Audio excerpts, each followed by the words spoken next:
বাংলাদেশের যে হিন্দুরা হিন্দুস্থানে এসেছে শুধুমাত্র ধর্মীয় কারণে, তার মধ্যে আমার মা আছে, 60 সালে এসেছে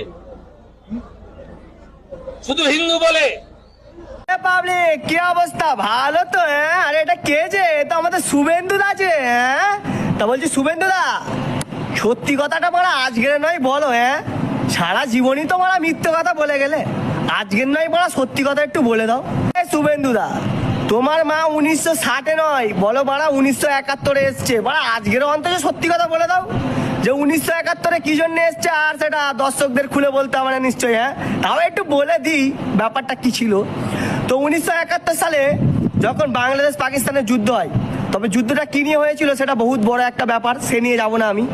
তো সেই যুদ্ধ চলাকালীন তো বাংলাদেশ থেকে 3 লাখেরও বেশি রোহিঙ্গা ভারত তথা পশ্চিম বাংলার ভিতরে প্রবেশ করে এবং সেখানে বসবাস শুরু করে। কি শুভেন্দুদা, তাই তো?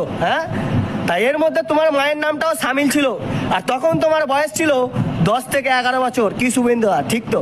তাহলে এই দেশের সর্বপ্রথম রোহিঙ্গা তালিকায় নামটা তোমার থাকা দরকার। কি শুভেন্দুদা, ভুল কথা বললাম নাকি?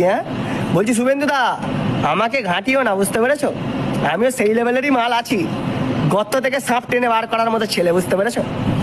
তা সর্বপ্রথম যদি এই দেশ থেকে কাউকে বার করা হয়, তো রোহিঙ্গা তথা যত হিন্দু আছে সবাইকে এই দেশ থেকে বার করা হবে, কারণ আইন সবার জন্য সমান।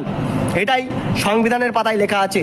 কোনো দেশের কোনো রোহিঙ্গা নাগরিককে নাগরিকত্ব দেওয়া হবে না, সে ধর্মের কারণে হোক বা যে কোনো কারণে হোক। ভারত সর্বদা সেকুলারদের।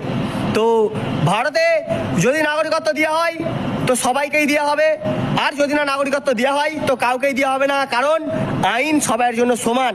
এটাই সংবিধানে লেখা আছে। তাই শুভেন্দুদা, হাগু মতো হেগে চেয়ারটা ছেড়ে একটু সরে যাও, বুঝতে পেরেছো? কারণ 26-এ তুমি সরে গেলে